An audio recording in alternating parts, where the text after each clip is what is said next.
Hi, welcome.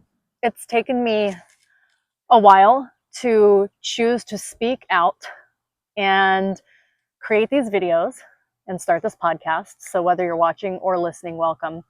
And I almost didn't make this video today because it is a very imperfect day and a very imperfect week in my motherhood journey. So, the story is right now, I've got a messy bun, an outfit I worked out in earlier, and you know, it's just been kind of a messy week. And that's how we show up, though, in motherhood. We show up naturally, we show up in the right now moment, and we just continue to show up. And so that's the real message of motherhood now, is being able to show up in the right now moment over and over and over and over. So anyway, long story short, here I am recording a video that I did not plan to record today for a business, a brand, I don't know, that I've started and stopped multiple times over the past couple of years, all because of fear and ego. But I have to say that if this helps one mother, if it helps just one with anything, anything that's going on in your world today, then there was a good reason for me to do this. So what I really want to talk about is the inner chaos of motherhood, especially for brand new moms. And I'm not necessarily talking about specifically postpartum depression or anxiety, although I believe that those, of course, play a role. My opinion on that is that postpartum anxiety and depression are more socially and culturally caused, whereas I think there's a lot of inner chaos and inner turmoil that's certainly physiological. We have a hormonal, a lot of hormonal stuff going on. But I think we've just gone through, as mothers, a huge spiritual shift. There's a lot of compression, spiritual compression during pregnancy, and especially through the birth process. There's all of this pressure. And I'm not just talking about labor contractions, right? Like 10 centimeter, active labor, those long ones, those hard ones, those transition contractions. I'm not just talking about that kind of pressure. I'm talking about spiritual pressure. So when you birth something great, like when a diamond is made, it takes so much pressure. And that's what I think about when new souls come through. So if you think about the human experience overall, it's just this magical mystery, and it's such a miracle the way that it happens. Life just knows what to do most of the time. So when you're pregnant, it just knows to make another human and put the ears on the side of the head and put one nose in the middle. You're not doing any of this, you know what I mean? So the magic and the miracle of our existence to begin with is just amazing, right? And so for that to happen, for this amazing miracle to come through another soul, imagine the pressure, the intense pressure that takes on your body, mind, and spirit. So that pressure is not talked about enough. We talk about all kinds of stuff like not separating mothers and babies and show up for moms and postpartum is hard, but there's a deep internal shift. This word matrescence has become more and more prevalent in motherhood conversations today, especially online, even though it's not widely recognized yet. But we're going through this massive shift of matrescence.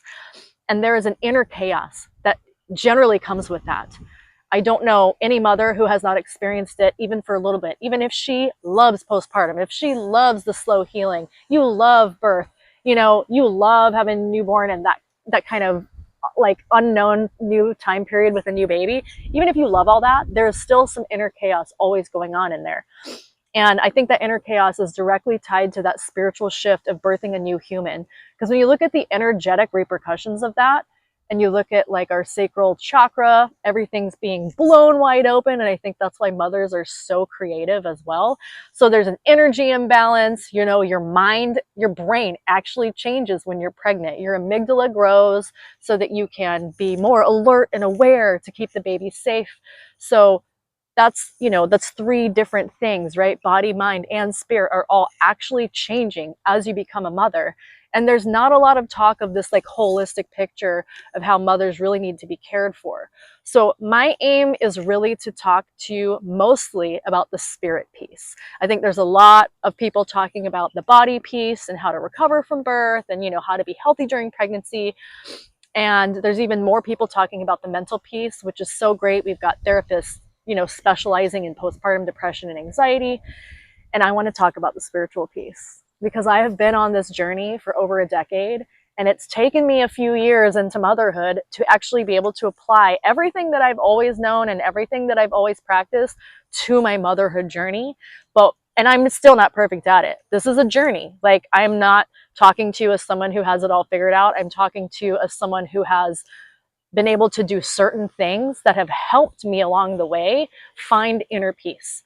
And I'm coming to you as someone who has struggled immensely in life. I don't have any one-ups, I don't really believe in privilege. That's kind of another story, but because I think everyone's circumstances are just what they are. I think circumstance, right? And while circumstance can seem, of course, to make it easier to find the inner peace, it really depends on your perspective. I would say you'd have to read Viktor Frankl's book, the guy who found peace in the concentration camps during World War II. If he can do it, I'm sure we can in modern day America without our villages find some inner peace, And so I've picked up tools along the way, and some from specific lineages and specific teachings, and some that kind of came together on their own and just became mine. And they worked for me though. And I have a history of postpartum depression, postpartum anxiety, chronic illness. I've had to do a lot of physical healing as well. And I have mental illness. I have recovered from addiction as well. So I'm coming to you from someone who's been there and has had to do the work. And now that I'm on the other side, but again, it's not a side. Now that I'm here in the now moment, right now with you, which of course, that's ironic about this, is like when you're watching or listening to this, it won't even be the present moment. It'll be a new present moment. It'll be your present moment, which is, anyway, that's a whole other thing that I think fascinating about the internet. But anyway, I digress.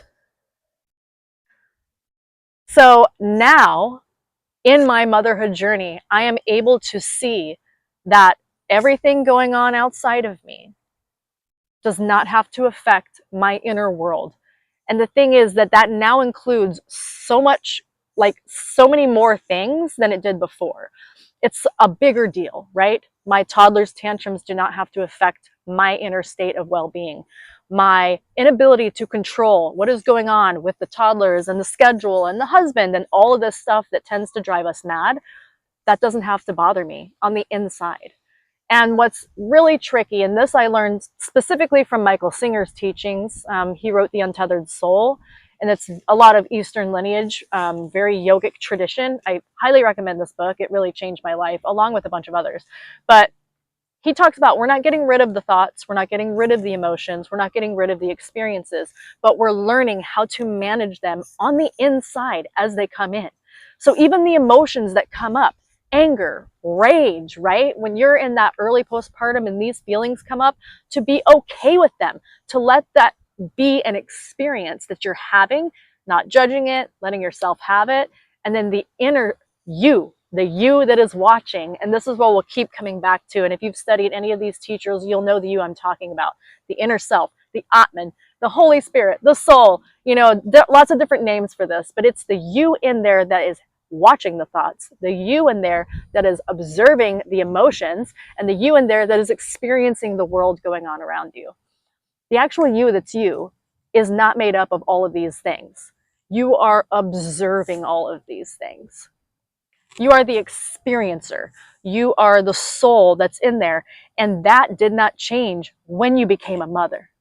Although I believe there are certain things that, again, are amplified, our intuition, our sacral creative energy, maybe even our ability to access that Shakti energy.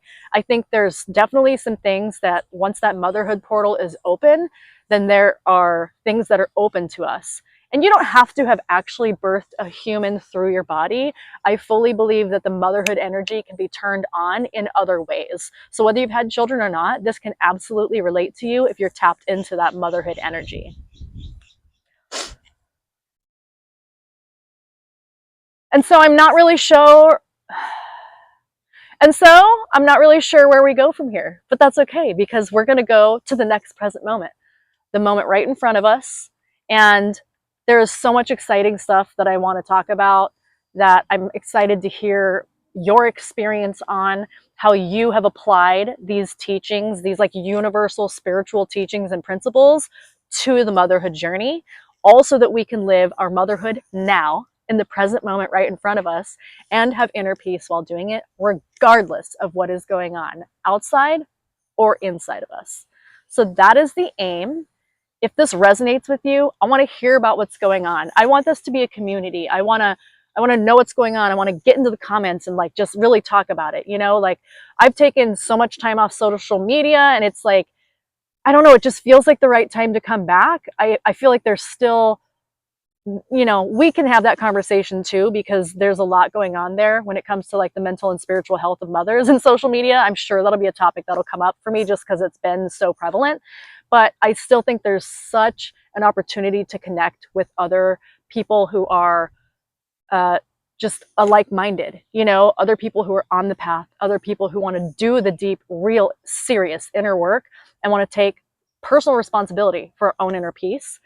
And that's what I'm here for. And I'm here for you, and I want to talk about it. So please let me know if this resonates, where you are on your inner chaos journey, and subscribe, like, share with somebody, and I'll see you in the next one. Bye.